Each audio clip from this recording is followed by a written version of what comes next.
Hey guys, and welcome to Snowbreak Containment Zone. So this tier list for July is definitely going to be two parts. The first one will be featuring where Katja Rhapsody is placed, and the second one will be featuring Tess when she's gonna be out. Take note that Tess will, I think, shape the tiers when she comes out. Unlike Katya, the tiers are kind of the same because she doesn't affect much of the others unless she affects the top. So for Tess, depending on what she does and what she specifically supports or who she specifically supports will affect the tier list much more. Okay, so we'll park her here. I actually just readied her for the next installment of the tier list for the part 2 for July. I'd like to do two parts because again this is a second year anniversary, and let's see how the new operatives are going to be shaking up the meta, and we will start off with tier 5. So tier 5, no change as usual. Guys, if you happen to not have access to the tier list, I usually give the link out, but if I'm doing something to the tier list or probably updating it, therefore I'm taking it off online, then I will put it back usually after the video. So let's tier 5 still the same, no movement in terms of Haru and Nita hands. Tier 4, we do have no movement, still Frisha Hush, Marian Queen of Pain, Life Wednesday, Cherno, Mauxer Meow, Enya Big Sis. The only, if you are definitely a new player, some of these operatives you will have to be using along the way. Especially for Frisha Hush, you probably need somebody, especially if you don't have any other operatives that are good.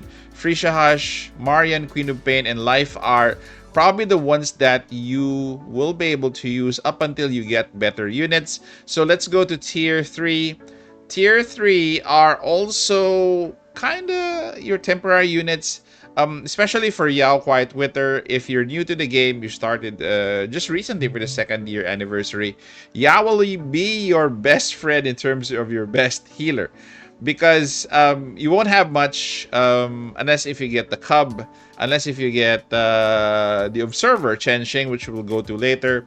Series, if you're still just new to the game in terms of the third-person shooter thing, you will need shields. She has it. Akasha Redacted probably is one of the best starter DPS that we have. So if you're a beginner, then definitely these three will be valuable, including Fenny Lionheart. She's actually good as a starter operative. And also Marian Swift. So tier 3 is gonna be carrying newcomers to the game, especially for the second year anniversary. If you don't have much operatives, and if you have you have to create the multiple teams, then therefore these will be perfect for you to start with. Okay, so we have tier 2. Tier 2, as I mentioned, Chenshing the Observer, second best healer in the game. For those who are not, well versed with her, we have Frisha Little Sunshine here as also one of the supports. For the DPS at tier 2, these are very decent DPS. Honestly, when I started the game, I started with Life Wild Hunt as my main DPS. Imagine that. At that time, there's not much to choose from, and not much to complain about because again, most of the units have not been launched yet. But right now, Life Wild Hunt, if you're a beginner. Katya Bolt, the Blue Bolt, is also a good option for you. One of the best options actually when she came out. Nita Pulse is a free unit. You may get her as a new player. I believe she's gonna be available still in an event for any new player. We have Vidya Agave as well for DPS type skill. And our top DPS, Yao Winter Solstice. If you like, the classic sniper role, then you will have to use Yao Winter Solstice, and she is ballistic type. So moving on to tier 1. Okay, for your tier 1, We do have Chenxing Ethereal Cloud. She is still one of the best mob and multi-type operatives that you will need to clear content. Then you have Fenny Coronet. Both Chenxing Ethereal Cloud and Fenny Coronet can be supported by Fenny Starshine. Even if you just have Fenny Starshine, these two can carry you in the game with Fenny Starshine with ridiculous, really, really ridiculous damage. So don't be shy. Use them. They're still very good in the game. It's just that there are actually stronger units, but these units are also strong. Next is Sears Kisana. DPS type is going to be skill. One of the best mid-tier mob clears and boss clears in the game. Again, user guys. Then Freesia Turbo, kind of a acquired taste in terms of how to play her, but there are a lot of Freesia fans out there that will not let Freesia go away and will still play Freesia. She is fun to play, by the way, this version of her. And again, she just charges up. That is, my gripe with her is that the charge up for her skill is actually long. So if you actually like that and if you can play with it, then she is actually good as gold.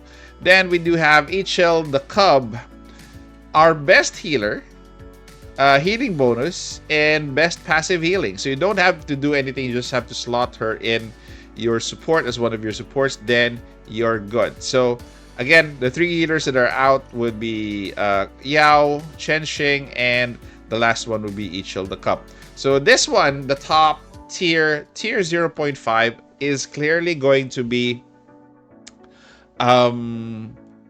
the cream of the crop, just below the highest tier. Cream of the crop, just below the highest tier. Anyway, I hope that makes sense. So Life Infinite Sight was the first year anniversary operative for the first year anniversary. She is still crazy good. I still bring her. Her kit is a lot of fun. She has quick movements, and she is very, very useful in clearing mobs. Katya Dawnwing requires a bit of investment up to M3, but once you get her to M3, definitely you'll be happy with the damage that she does for her skill type DPS. Then you have Nerida, Styx Envoy. If you like gameplay that you just move around while she shoots, she does have damage over time though. She is actually fun to play, and if you want a relaxed play, you can actually clear mobs with her and also kill down a boss. Then we have Cherno Enigma, one of our top DPS type skill damage. So she is still viable right now in the meta, still explosive and very deadly, either for mobs or for a boss. So she does damage over time, very, very good still. We have Boo Boo, the Geomancer, recently got a very, very nice skin. Single damage, and has a very, very good burst damage, by the way. So if your play style is actually, if you like that, her play style, definitely go for her. She's still relevant in today's meta. Then you have Test the Magician. My only recommendation is if you have Enya Tempest, definitely you should get Test the Magician. Test the Magician will run the engine of Enya Tempest. So you have to have her. If you could get her in the selector in a few days, please get her to complement your Enya Tempest. Then you have Marian Riptide. She has competition really in skill damage buffs, but on her own right, she is also a sub DPS, and she can really complement you and buff all of your standard skill damages. She is limited, but again, flexible enough that she could do other things within your team. Then you have Mauser Shadowka. ballistic, skill damage, buff, you name it. But she can actually be very, very useful with operatives that has a great deal of crit damage or great deal of crit rate. So if your operative is kicking at a high rate in terms of crit rate and crit damage, definitely you should bring her. If your operative is already high, she could actually take it further to higher so that you could crit more often.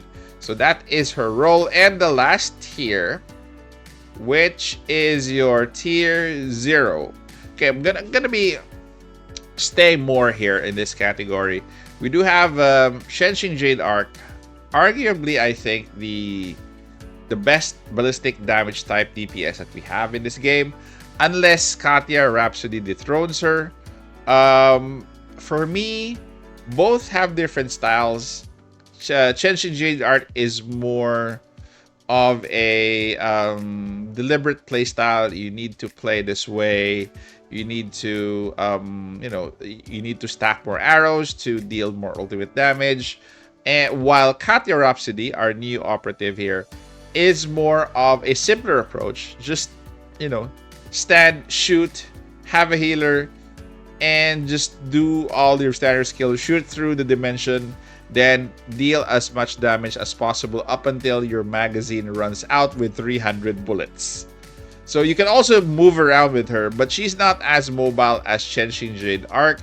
You would require to have that dimension pop up, as you move around. So again, different play styles. Both Shenxing Jade Arc and Katya Rhapsody, really pack a punch in terms of ballistic damage. Enya Tempest, the best DPS type for skill damage. Again, but she's so much dependent on Tess to be, to really be, if I don't have Tess and I just use Enya Tempest, it's like I'm waiting for something to happen for a very long time. What I mean is the ultimate skill. But if you have Tess, definitely you could do a speed run and speed things up in terms of using your ultimate skill. And her ultimate skill, Enya Tempest, by the way, is really, really insane. So you have to crank it up as early as possible. Okay, so next up is going to be the supports all the way. So we have 3 DPS in the top tier, which is tier 0, by the way. So in terms of supports are actually one of the best to invest in the game, especially for a new player. Feli Starshine, best ballistic DPS, hands down. Ballistic DPS support, hands down. Yao, ballistic DPS support as well, but she will be inflicting crit damage weakness, in which your main DPS damage dealer should have high crit rate and crit damage to take advantage of this feature. So for Enya Exuvia, she is the best in skill, DPS damage, support. All of the skills she buffs standard, she buffs support, and she buffs ultimate. But she's limited in the area where your main operative can benefit from it. She puts a beacon, and your main operative should be around that to avail of the buff. So you have to time her placement, or you have to transfer her placement in case you're dealing with something, or you're chasing up until you're chasing a boss around in that map. So next is going to be Vidya Celestial Swan, our previous operative. If I may say, she is number 1 right now, and your all-around operative.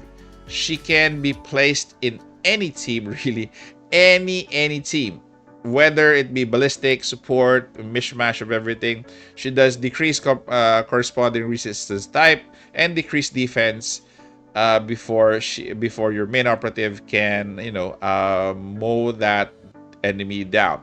And the last one, which is Akasha Kaguya, she's been around since a few months after launch. She's been in the top for a while. She was nearly taken down by Vidya, But again, who can still resist, the decrease all resistance type?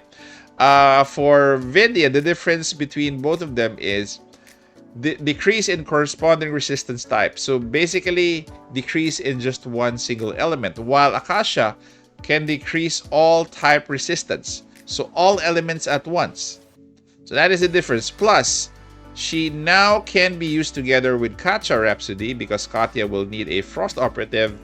Plus, Akasha Kaguya can give Frost element buffs through her gun. So I don't think it's a coincidence. I think it was really built to be that way. So I'm also sensing a trend of characters having kits influencing mono elements in the team. Like for example, when Nerida came out, they encouraged us to construct a chaos team which complemented each other. So basically that chaos team was Nerida. The other one was also, I think, Marion Riptide. I forgot the other one in terms of chaos, but both of them already complemented each other. So with that said, I feel that the trend is going towards supporting the element of the main DPS character. So in Katya's case, Frost.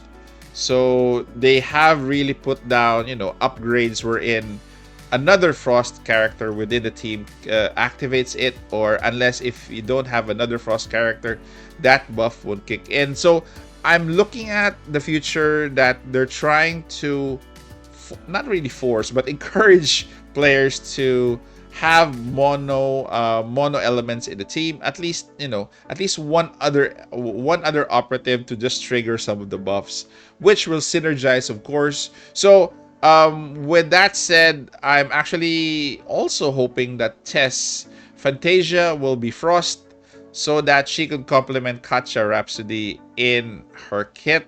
So again, time will tell as we wait for her to come around. So this is your second year part 1 tier list. For those who are beginning the game, please do reference this and save this. I'll put this in the description for you to check out. Thank you guys for staying this far. Take care, stay safe. This is the Warden, and I'm out of here.